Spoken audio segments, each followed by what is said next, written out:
Hey, Dr. Amy here, and in this video, I'm showing you exactly what to eat while receiving chemotherapy. The food you eat makes a significant impact on the side effects you have from chemo. Many women mistakenly think that you need to suffer through chemotherapy with severe side effects like nausea, vomiting, or exhaustion, but that is simply not true. You can support your body in recovering faster between chemo cycles and prevent chemo cycle delays. But you need to focus on what specific foods you put into your body. First, let's dive into what foods you need to include in your diet during chemo, and then at the end of the video, we'll talk about what foods you absolutely need to avoid. The foods you eat the day before your chemo, on the day of your chemo, and on the days following chemo cycles need to differ. Your body is receiving these cyclical chemo treatments, and in response, your food needs to be cyclical as well. Let's start with the day of your chemo infusion. What food should you pack to take with you to treatment? The best approach here is to bring a variety of small snacks. Throughout the day, your appetite will likely change, and you'll need to have different food options to accommodate that. This is how you'll make sure you're getting enough calories despite your appetite fluctuations. So start by filling a lunch kit with trail mix or dried fruit. These options are quite calorie dense. This means that you don't have to eat a large volume of food to get the calories that your body needs. So even if your appetite is low, you can still fuel your body through small, quick bites. A word of caution here, many women, as they go through cancer and cancer treatment, they end up gaining weight, not losing weight. About 60% of women actually gain more weight during their cancer treatment. Now, of course, there'll still be some women who end up losing weight because they lose their appetite and they stop eating. But still, the majority of women end up gaining weight. And foods like nuts or dried fruit, well, these are calorie-dense foods. You should eat them sparingly if your appetite is okay. Ideally, you'll want to maintain your body weight throughout chemo, not gaining weight and not losing weight. Women who maintain their body weight throughout treatment, they've been found to have better treatment outcomes. So although it may be challenging, you'll want to weigh yourself and keep an eye on your body weight periodically. If you see your weight start creeping up, then you may want to cut back on those calorie-dense foods. You'll also want to include some snack options that are high in protein. This may be something like a chicken wrap, a hard-boiled egg, or Greek yogurt. Your body needs protein to heal and recover between chemo cycles. But here's the tricky part.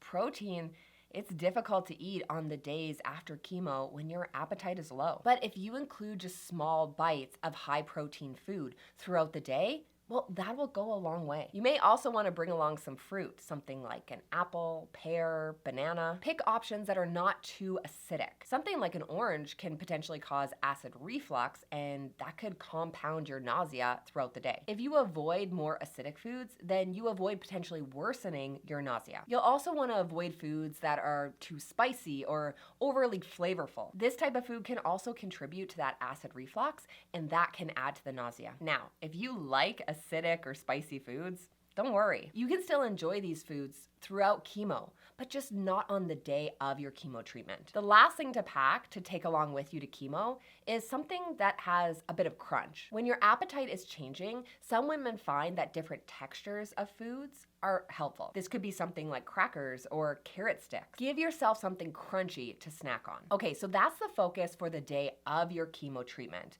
But what about the days following? When I work with women in the Cancer Freedom Program, my goal is to have one day after your chemo treatment where you're at home resting and maybe not feeling 100%. After that, you should be back to yourself, spending time with your family, going to work if you want, doing the things that you love to do. In order to have this type of fast recovery after your chemo cycles, well, you need to focus on the foods you eat not only on the day of your chemo, but the days following and the days before. Okay, but first, let's talk about those days after chemo. There are two things that you need to be aware of on the days following your chemo cycle. The first is that your hunger, it may present differently. Many women, they lose that sensation of hunger pangs in their stomach. They say that they just don't feel hungry anymore. This was the case for me when I went through chemo. I just didn't feel like I needed to eat. Not like before chemo where I physically felt hungry. I just did not feel that way anymore. No hunger. But your hunger signs, they change after chemo. It may present as exhaustion, headaches, or irritability. And start to pay attention to these signs too. You may be feeling awful after chemo, because you're not fueling your body correctly. The foods you eat on the days after chemo, they need to focus on hydration and protein. Now, during your chemo, you are given a lot of hydration. You get hydration mixed in with your chemo, and it's often infused before you even start chemo treatment. On the day of your chemo cycle, the nursing staff will ensure that you are hydrated. But the days following chemo, well, your hydration is up to you. Focus on drinking water throughout the day. The best way to accomplish this is with a water bottle with a straw. You can take small sips throughout the day to make sure that you're continuously hydrated. If you find that the taste of water has changed, maybe it just leaves this metallic taste in your mouth or it's just gross tasting, then we need to flavor your water. Things like lemon or cucumber water. You may also want to try carbonated water, or maybe you'll want to purchase electrolyte packages and flavor your water that way. Hydration continues to be really important on the days following chemo. The second thing that you need to focus on is protein. Like I mentioned, it's difficult to make sure you get enough protein on the days following chemo, but it's imperative. Try to include some protein every time you eat. For example, instead of eating just plain toast, eat peanut butter with toast. Make a smoothie and add Greek yogurt to it or a scoop of protein powder. Ideally, you want to eat 30 grams of protein 3 times a day, breakfast, lunch, and supper. The amino acids you get from eating a variety of protein sources, well, they're going to help you recover between your chemo cycles. And this also helps your blood counts recover. So if you're nervous about low blood counts, like low white blood cells or low neutrophils, then you'll want to focus on eating more protein. This is what's going to help support your recovery in time for the next cycle. Now, as you get further out from your chemo cycle day, then you can start adding in acidic or spicy foods if you want to. In general, I would allow yourself 3 to 5 days before you start adding those foods back in. Once that period's over, you may want to add back in strong flavors. If you're struggling with taste changes or low appetite, then you might want to seek out these strong flavors. Okay, and what about the day before your chemo cycle? Whether it's the day before cycle 1 or cycle 6, you want to prepare your body for that chemo treatment. Here's how you can do this. Try carb loading. If you eat higher amounts of carbohydrates, then you can best prepare your body for what's to come. But this should be done the day before your treatment. It will take some time for your body to fully utilize those carbohydrates, so best to do it the day before. Include more rice or pasta or fruit into your diet. Think about chemo like running a marathon. You want to do everything in your power to support your performance throughout the race. This includes using the right nutrition. It's no different with chemo. Now, what about foods you should avoid during your chemo treatment? Far too many people focus on the foods that they should avoid. It's really unfortunate because if we were to really look at the scientific literature around food and chemo treatment, then we want to focus more on the foods to include, not the foods to avoid. There are really not many foods that you should absolutely stop eating as a cancer survivor. But here is the problem with being diagnosed with cancer. Many women, including myself, well, we struggle with emotional eating to cope with the stress and the anxiety of your cancer diagnosis. That is common. So if you find that you have a tendency to do this, you are so not alone. But emotionally eating junk food like chocolate or fast food or candy during your cancer treatment, well, that's not going to support your body. Eating highly processed or sugary foods, that's not a great option for anyone, and definitely not going to support you during your cancer treatment. I think that's something that the majority of people truly understand,